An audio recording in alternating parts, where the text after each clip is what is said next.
Submissão. Continuação. Terça-feira, 31 de maio. A notícia estourou, na verdade, pouco depois das 2 da tarde. A UMP, a UDI e o PS tinham se entendido para fechar um acordo de governo, uma frente ampla republicana, e se aliavam ao candidato da Fraternidade Muçulmana. Muito excitados, os jornalistas dos canais de notícias se mobilizaram a tarde toda a fim de tentar saber um pouco mais sobre as condições do acordo e a repartição dos ministérios, conseguindo sempre a mesma resposta sobre a inutilidade das considerações partidárias, a urgência da unidade nacional e a de curar as feridas de um país dividido, etc.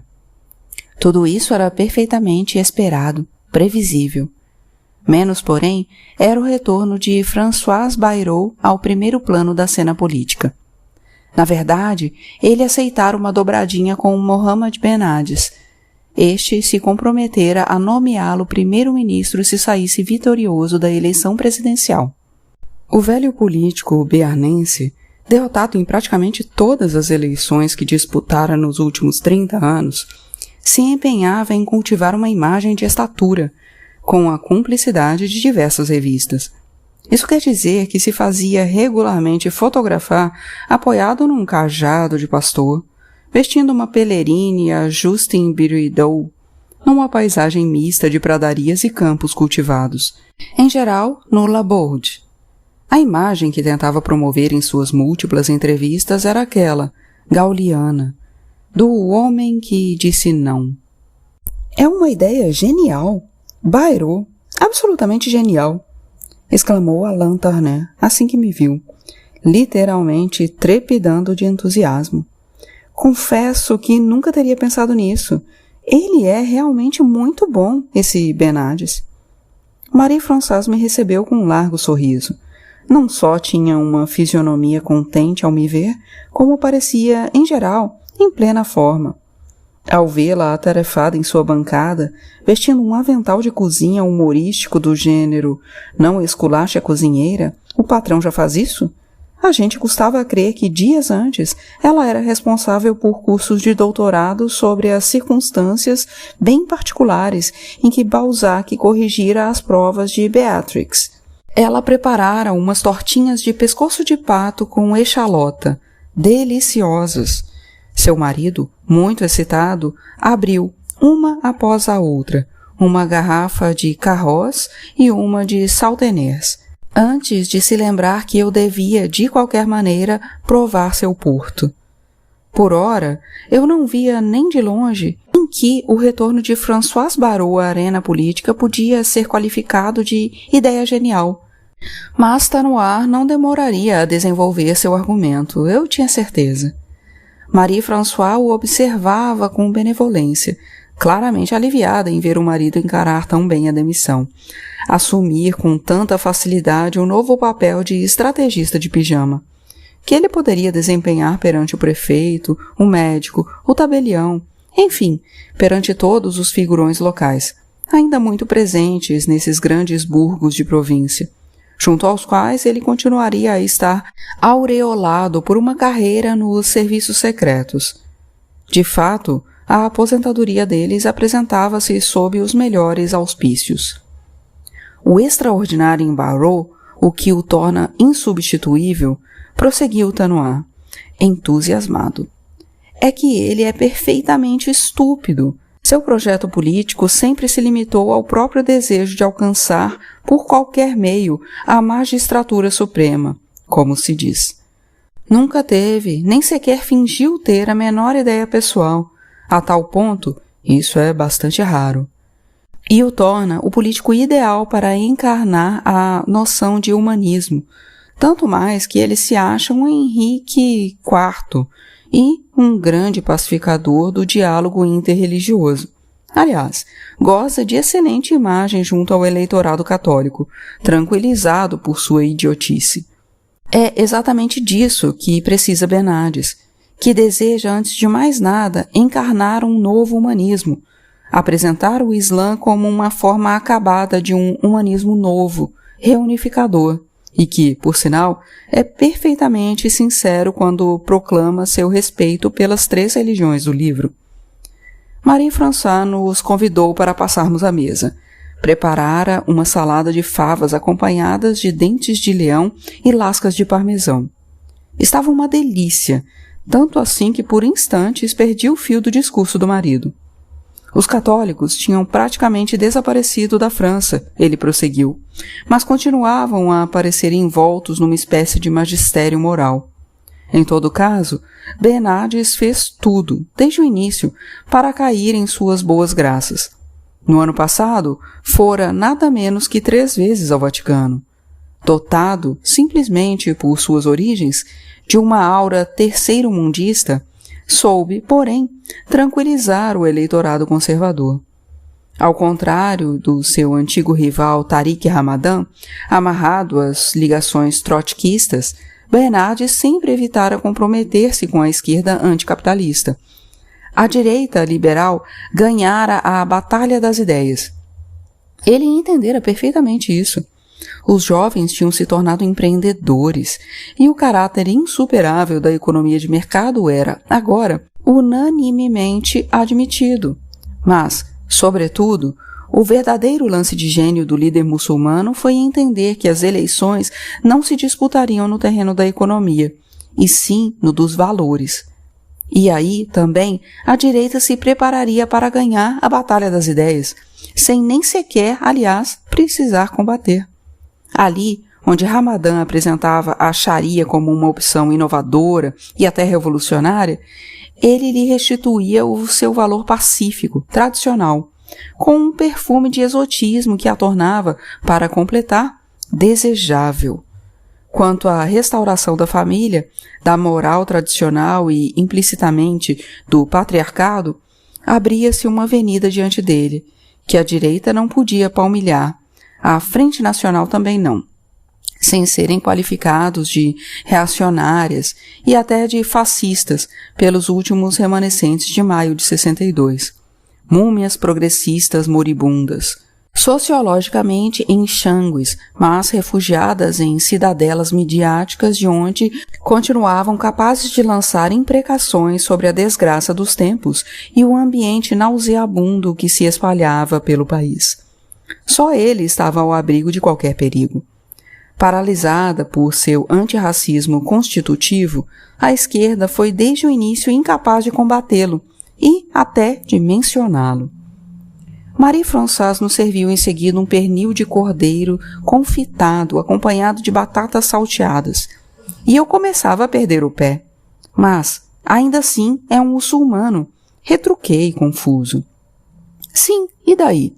Ele me observou radioso. É um muçulmano moderado. Este é o ponto central.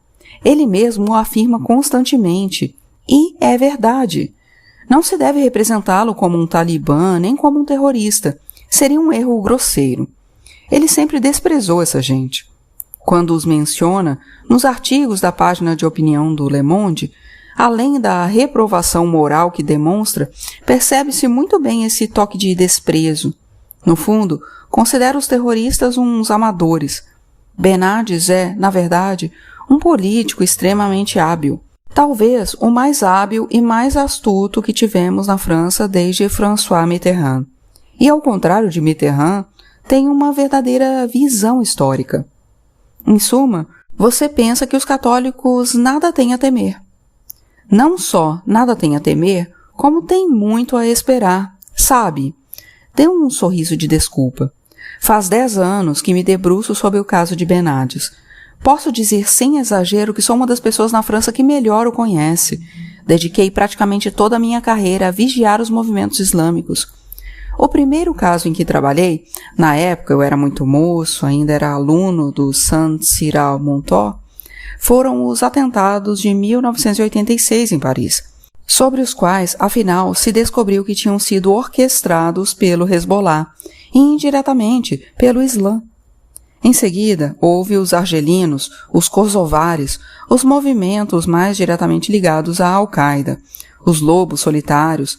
A coisa nunca parou, sob diversas formas. Necessariamente, quando a fraternidade muçulmana foi criada, Ficamos de olho neles. Levamos anos para nos convencer de que se Bernardes tinha de fato um projeto, e até um projeto extremamente ambicioso, este não tinha nada a ver com o fundamentalismo islâmico. Espalhou-se a ideia nos círculos da ultradireita de que, quando os muçulmanos chegassem ao poder, os cristãos seriam necessariamente reduzidos a um estatuto de dhimmys, cidadão de segunda classe. De fato, a dhimmitude faz parte dos princípios gerais do Islã, mas na prática o estatuto de dhimmi é extremamente flexível. O Islã tem uma extensão geográfica enorme. A maneira como é praticada na Arábia Saudita não tem nada a ver com o que se encontra na Indonésia ou no Marrocos. Quanto à França, estou absolutamente convencido e disposto a bancar a aposta de que não só nenhum entrave será imposto ao culto cristão, como os subsídios alocados às associações católicas e à manutenção dos edifícios religiosos serão aumentados.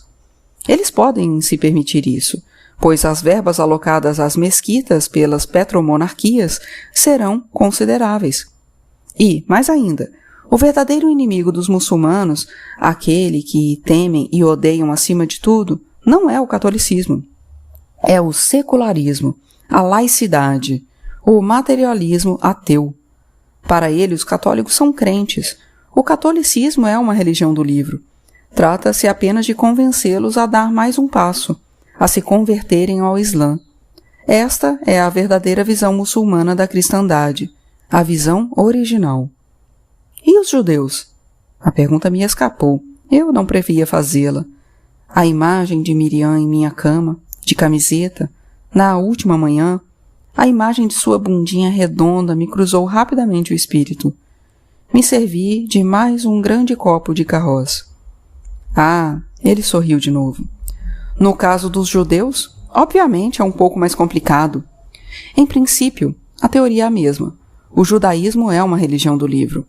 Abraão e Moisés são reconhecidos como profetas do Islã, mas, na prática, nos países muçulmanos, as relações com os judeus costumavam ser mais difíceis do que com os cristãos. E depois, é claro, a questão palestina envenenou tudo. Portanto, há certas correntes minoritárias dentro da fraternidade muçulmana que desejariam aplicar medidas de retaliação contra os judeus. Mas acho, também aqui, que elas não têm a menor chance de se impor.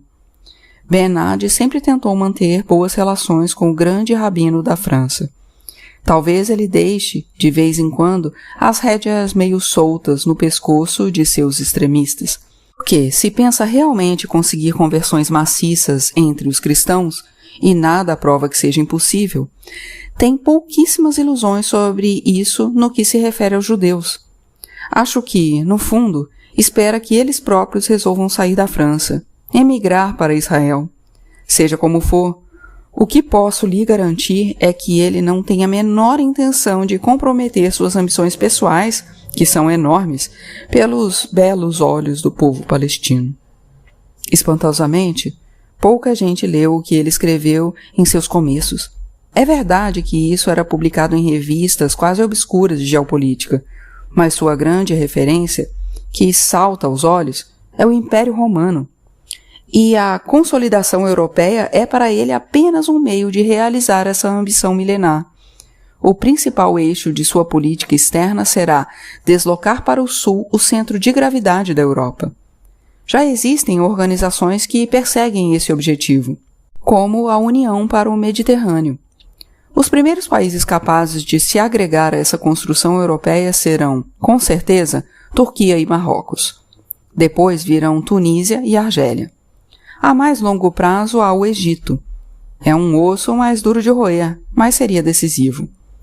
Paralelamente, pode-se pensar que as instituições da Europa, que atualmente são tudo menos democráticas, evoluirão para mais consultas populares. A saída lógica seria a eleição pelo sufrágio universal de um presidente europeu. Nesse contexto, a integração à Europa de países já muito populosos e com demografia dinâmica, como Turquia e Egito, poderia desempenhar um papel decisivo. A verdadeira ambição de Bernardes, estou convencido, é se tornar a longo prazo o primeiro presidente eleito da Europa, de uma Europa ampliada, incluindo os países do entorno mediterrâneo. É preciso lembrar que ele tem apenas 43 anos, embora, para sossegar o eleitorado, se esforce em aparentar mais, cultivando sua barriguinha e se recusando a pintar o cabelo. Em certo sentido, a velha Beth Eor não está errada com sua fantasia de complô da Eurábia, mas se engana redondamente quando imagina que o conjunto euro-mediterrâneo estará, em relação às monarquias do Golfo, em posição de inferioridade. Estaremos lidando com uma das primeiras potências econômicas mundiais, que serão perfeitamente capazes de se tratar de igual para igual. É um jogo curioso que se joga neste momento entre a Arábia Saudita e as outras petromonarquias. Benades está disposto a se aproveitar, sem o menor escrúpulo, de seus petrodólares, mas não tem a mínima intenção de aceitar um abandono qualquer de soberania. Em certo sentido, apenas retoma a ambição de De Gaulle, de uma grande política árabe da França, e garanto que não lhe faltam aliados, até mesmo, aliás, nas monarquias do Golfo, cujo alinhamento com posições americanas as obriga a engolir um bocado de sapos, colocando-as permanentemente em posição ambígua diante da opinião pública árabe, que por isso começam a pensar que um aliado como a Europa, menos organicamente ligado a Israel, poderia ser uma opção bem melhor. Calou-se. Falara sem interrupção por mais de meia hora. Eu conjecturava se ele ia escrever um livro, agora que estava na aposentadoria, se tentaria pôr suas ideias no papel. Achava interessante sua exposição, quer dizer, para quem se interessa por história, é claro. Maria François trouxe a sobremesa, um folhado de maçã e nozes à moda das Landes. Fazia muito tempo que eu não comia tão bem. Depois do jantar, a coisa a fazer era passar para o salão e degustar um excelente Armagnac. Foi exatamente o que fizemos. Amolecido pelo aroma do álcool, observando o crânio lustrado do ex-espião, seu cardigã xadrez, eu me perguntei o que ele pensava, ele mesmo, lá no fundo. O que pode pensar alguém que dedicou toda a vida a investigar o que está por baixo do pano? Provavelmente nada. E imagino que nem sequer votava. Sabia coisas demais. Se entrei para os serviços secretos franceses, recomeçou em tom mais calmo. Foi, claro, porque fiquei fascinado, em criança, pelos relatos de espionagem. Mas também acho porque herdei o patriotismo de meu pai, algo que me impressionava nele. Nasceu em 1922, imagine, há exatos 100 anos. Engajou-se na resistência desde o início, desde o fim de junho de 1940. Já em sua época, o patriotismo francês era uma ideia meio depreciada. Dá para dizer que nasceu em Valmy, em 1792, e começou a morrer nas trincheiras de Verdun, em 1917. Um pouco mais de um século. No fundo é pouco. Hoje, quem acredita nisso? A Frente Nacional finge que acredita, é verdade. Mas há algo tão incerto, tão desesperado nas crenças deles. Os outros partidos pura e simplesmente optaram pela dissolução da França na Europa. Benades também acredita na Europa, até mais que todos os outros. Mas ele é diferente. Tem uma ideia própria da Europa, um verdadeiro projeto de civilização. Seu modelo último, no fundo, é o imperador Augusto. Não é um modelo medíocre. Os discursos de Augusto no Senado são conhecidos, sabe, e tenho certeza de que ele os estudou atentamente. Calou-se e acrescentou, cada vez mais pensativo. Poderia ser uma grande civilização, não sei. Conhece Racamadour? Perguntou-me de chofre, quando eu começava a cochilar um pouco, e respondi que não, que achava que não. Bem, talvez sim, pela televisão. Tem que ir lá. Fica só a uns 20 quilômetros. Tem que ir lá de qualquer maneira. A peregrinação a Rocamadour era uma das mais famosas da cristandade, sabe? Henrique Plantageneta, São Domingos, São Bernardo, São Luís, Luís XI, Filipe, o Belo. Todos foram se ajoelhar aos pés da Virgem Negra. Todos escalaram, de joelhos, os degraus que levam ao santuário, orando humildemente pelo perdão de seus pecados. Em Rocamadour, você de fato poderá avaliar até que ponto a cristandade medieval era uma grande civilização. Frases de Huysmans sobre a Idade Média me voltavam vagamente à memória. Aquele Armagnac era uma delícia. Eu pensava em lhe responder, mas me dei conta de que era incapaz de articular um pensamento claro. Para minha grande surpresa, com voz firme e bem ritmada, ele começou a recitar Pegui. Felizes os que morreram pela terra carnal, mas contanto que tenha sido em justa guerra. Felizes os que morreram por 4 palmos de terra. Felizes os que morreram de morte solene. É muito difícil compreender os outros, saber o que se esconde no fundo de seus corações. E sem a presença do álcool, talvez fosse totalmente impossível. Era surpreendente e comovente ver aquele velho homem arrumadinho, bem cuidado, culto e irônico se pôr a declamar poemas. Felizes os que morreram nas grandes batalhas, deitados no solo e olhando para Deus. Felizes os que morreram num derradeiro santuário, com todo o aparato dos grandes funerais. Balançou a cabeça resignado, quase com tristeza. Está vendo? Desde a segunda estrofe, para dar suficiente amplidão ao seu poema, ele deve evocar Deus. Por si só, a ideia de pátria não basta. Deve estar ligada a algo mais forte, a uma mística de ordem superior.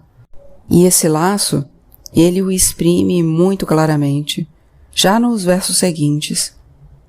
Felizes os que morreram por cidades carnais, pois elas são o corpo da cidade de Deus.